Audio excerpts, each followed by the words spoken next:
Hi friends, நாங்கள் வந்து இப்போ ஐபிஎலோட கடைசி லீக் மேட்சோட ப்ரிவியூ பற்றி பேசலாம்னு வந்திருக்கோம். என்ன மேட்ச்னு பார்த்தீங்கன்னா கேகேஆர் vs டிசி. இது வந்துட்டு ஒரு ஈடன் கான்ஸ் நடக்குது. இதுவுமே வந்துட்டு ஒரு கடைசி மேட்சாக இருந்தாலும் நம்ம பார்க்க வேண்டிய மேட்ச் தான். ஸோ வந்து கேகேஆர் வந்து ஒரு கடைசியாக ஒரு புஷ் பண்ணி 4-5 மேட்ச் தோத்ததுக்கு அப்புறம் புஷ் பண்ணி வராங்க. ஸோ அது வந்து நல்லா இருக்கும்ன்ற மாதிரி தான் பார்க்குறோம். நம்ம டெல்லியுமே கொஞ்சம் நல்லா ஆடிக்காங்க கடைசி செகண்ட்ல. ஸோ பாருங்க என்னென்ன டீம் சேஞ்சஸ் இருக்குன்னு நினைக்கிறீங்க சொல்லுங்க.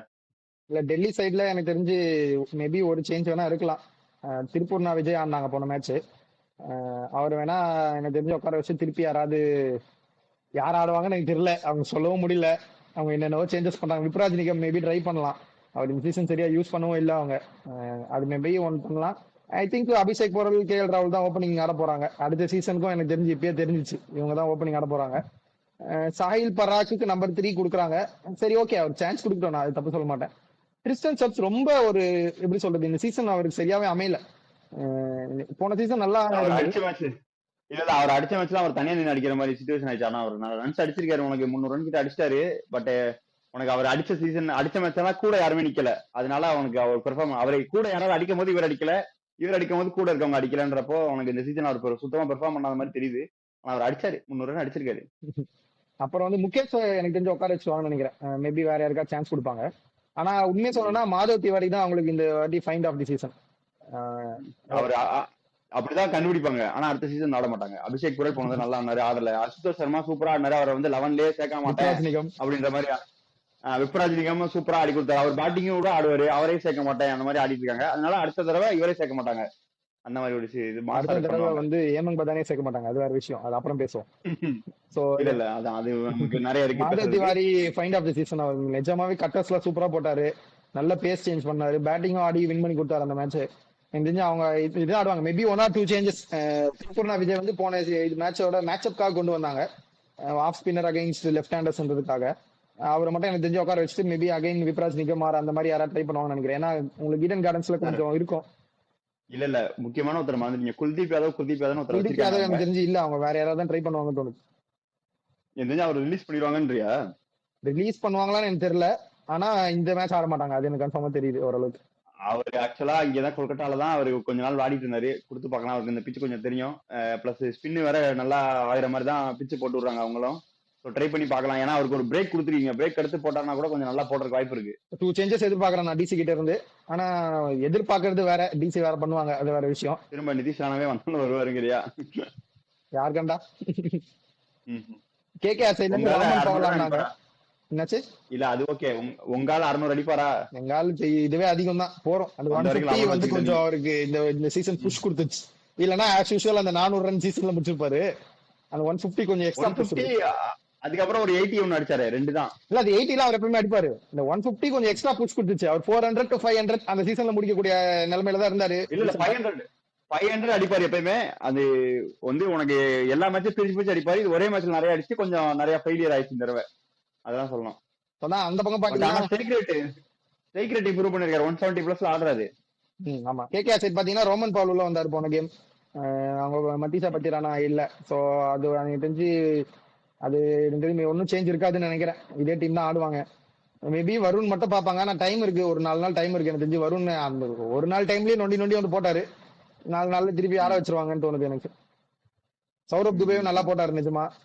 கார்த்திக் தியாகியுமே அவரு போடுறத பண்ணிட்டு தான் இருக்காரு இந்த சீசன். இவங்களுக்கு எல்லாம் மேல ஒருத்தர் வச்சிருக்காங்க, பால என்ன பண்றாருன்னே தெரியல. இன்னும் 15 வருஷமா கண்டுபிடிக்க முடியல, இப்பயும் கண்டுபிடிக்க முடியல. அவர் ஹர்டிக் பண்ணலாம் என்ன போன மேட்ச் என்ன நடக்குது, உள்ள திரும்புது, வெளியே திரும்புது,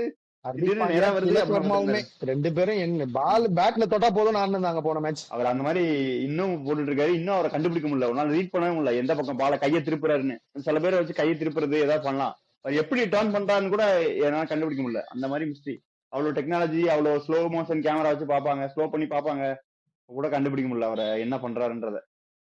அதான். சோ சேஞ்ச் எதுவும் இருக்காது எனக்கு தெரிஞ்சு. வருண் மேபி 2 மேட்சுமே அவர் கால் அடிப்பட்ட மேட்ச் 2மே ஓரளவுக்கு எக்கனாமிக்கலா போட்டிருக்காரு. விக்கெட் எடுக்கலனாலுமே அவங்களுக்கு அதான் வேணும். நீங்க ஒரு பக்கம் எக்கனாமிக்கலா போட்டீங்கனாலே நரேன் பார்த்து பாரு மீதி விஷயம். அந்த மாதிரி பவுலர் தான் இல்லாம கஷ்டப்பட்டாங்க. அது வருண் ஃபர்ஸ்ட் சீசன் ஸ்டார்டிங்ல ஒழுங்கா போடாதப்போ திருப்பி அவர் கொஞ்சம் எக்கனாமிக்கலா போட ஆரம்பிக்கவே எய்தர் இந்த எண்டில் அந்த எண்ட்ல விக்கெட் விழும் ஆஸ் யூசுவல். அப்புறம் வந்து அவங்க டாப் ரன் மறுபடியும் பின்னாலன் வந்து இருப்பாரு. அப்படிதான் அவங்க பண்ணாங்க. போன மேட்ச் பெரிய ஸ்கோர் இல்ல, அதனால பின்னாலன் அவ்வளவு எஃபெக்டிவா தெரியல. அவங்க அப்படி இப்படி ரொட்டேட் பண்ணி ஆடிட்டாங்க. மனிஷ் பாண்டே அவர் குரூப் வந்துட்டாரு திருப்பி. ரோமன் பவுல்னு ஒரு நல்ல இன்னிங்ஸ் ஆனாரு. ரகுவன்ஷி பாக்குறோம் நம்ம ரகுவன்ஷி என்ன நிலைமைன்னு. அவரு அந்த இன்ஜுரியில இருந்து போனாரு திரும்ப. ஆனா பெருசா இன்ஜுரி ஆன மாதிரி தெரியல. அவர் வந்து ஸ்பியர் தான் போட்டாரு. ஸ்பியர் போட்டதுக்கே அவருக்கு இன்ஜுரி தெரியல. 4 மேட்ச் தானே எனக்கு தெரிஞ்சு, ஐ மீன் 4 days தானே எனக்கு தெரிஞ்சு திருப்பி ஆடிடுவார்னு நினைக்கிறேன். அவர் வந்துட்டாருன்னா எனக்கு தெரிஞ்சு மனிஷ் பாண்டேக்கு பேட்டிங் எனக்கு வந்து இல்லை. ஆனா அந்த அளவுக்கு அவரும் சூப்பரா ஆடிட்டு இருந்தாரு. பட் வந்து நீ அக்ஷர் விசஸ் பின்னலன் தான் இப்ப நமக்கு ஒரு ஃபேவரபிள் மேட்சப்பா இருக்கும். டிசி வந்து T20 வேர்ல்டு கப் ஃபைனல்ல ரெப்ளிகேட் பண்ணலாம்னு சொல்லிட்டு வருவாங்க. அது எப்படி நடக்குதுன்னு பார்ப்போம். ஃபர்ஸ்ட் ஓவர் அக்ஷர் வருவாரு எனக்கு தோணல. ஸ்டார்க்கு தான் கொடுப்பாங்க.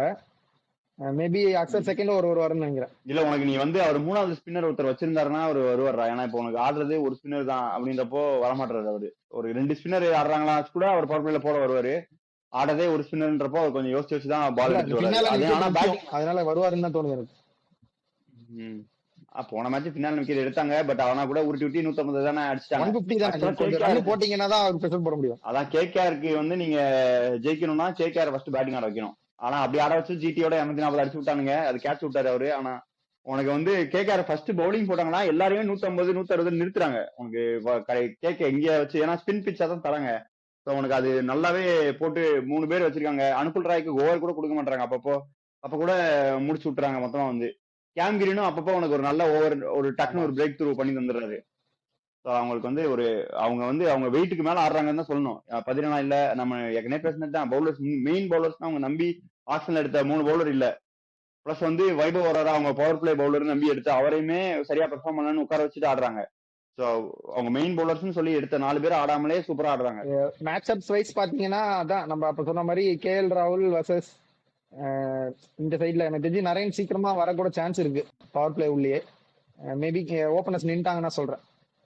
அது நம்ம என்ன எதுன்னு பாக்கணும். இந்த சைட்லயுமே அதான் இது பெரிய இந்த கேம்லாம் இல்ல.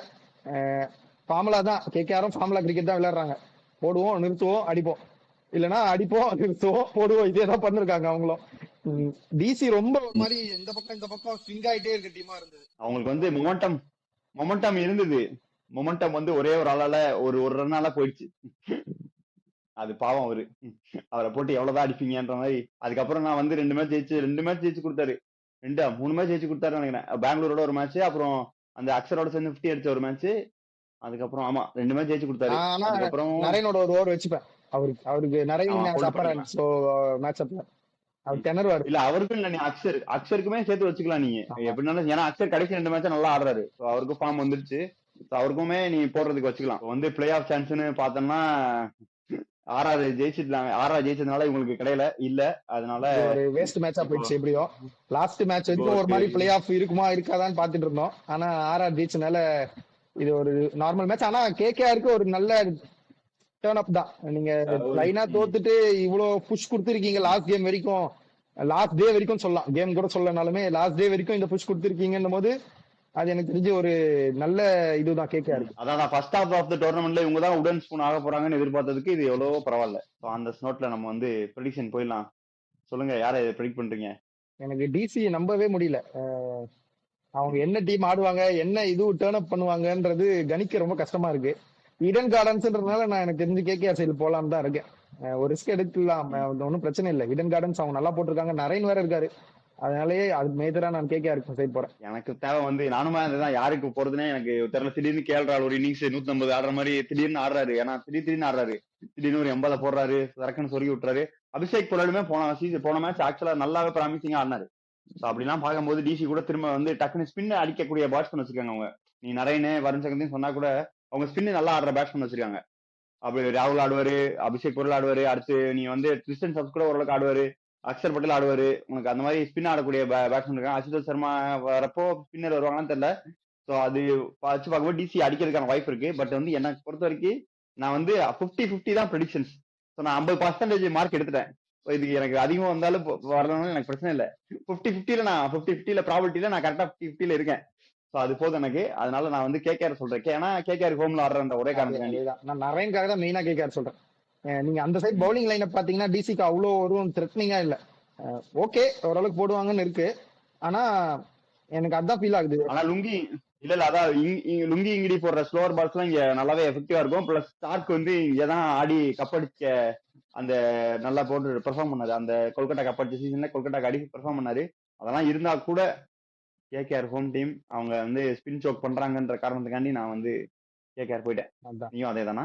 கேகேஆர் ஸோ நம்ம கூட ஜாயின் பண்ணாத பக்தா, ஸ்ரவன், வெங்கட் வந்து என்ன சொல்ல போறாங்கன்னு தெரியல. நாங்க வந்து அவங்கள கொஞ்சம் அப்டேட் பண்ண முடியல. அவங்களாம் கொஞ்சம் பிஸியா இருக்கனால நாங்க அவங்ககிட்ட இதுக்கப்புறம் வாங்கி அப்டேட் பண்ணி உங்களுக்கு நாங்க ஆக்சுவலா பிளே ஆஃப் முடிஞ்ச போறதுக்கு முன்னாடி நாங்க அந்த இது பண்றோம். நான் பாதியிலே பண்ணணும்னு நினைச்சேன். பட் எங்களுக்கு டைம் செட் ஆகல. அந்த 35வது மேட்ச் முடியும் போது எங்களுக்கு டைம் கைக்கூடி வரல. 70வது மேட்ச் முடிஞ்சோடனே நாங்க அந்த யார் எவ்வளவு இது பண்ணிருக்கா, ஸ்ரவன் வந்து பாதிலாம் செஞ்சாரு. அவர் எங்க எல்லா மேட்சும் இது ப்ரெடிக்ட் பண்ணல. மொத்தமா ஸோ போதும். அவரு நாங்க பிளே ஆஃப் என்ன ப்ரெடிக்ட் பண்ணோம், அது யார் யார் போயிருக்கா, டெய்லி ப்ரெடிக்ஷன்ஸ் அந்த மாதிரி உங்களுக்கு ஒரு வீடியோல தனியாவே நாங்க இது பண்றோம். சோ நாங்க வந்து இன்னொரு அது இன்னொரு இல்ல, இந்த மேட்சோட ரிவ்யூல வந்து சந்திக்கிறோம். இன்னொருன்னு சொல்லி கடைசி மேட்ச்க்கு வந்துட்டோம். சோ இந்த மேட்சோட ரிவ்யூல உங்களை சந்திக்கிறோம். அதுவரை பாய் பாய் ஃப்ரம் ஹுல்சர்ஸ். பாய். ஊர் சுத்தி பயவல நினைச்சியா? நாங்கெல்லாம் வயிறு நிறைய சாப்பிடணும், வஞ்சனம் இல்லாம உழைக்கணும். ஆஹா, அருமையான பாலிசி. Keep it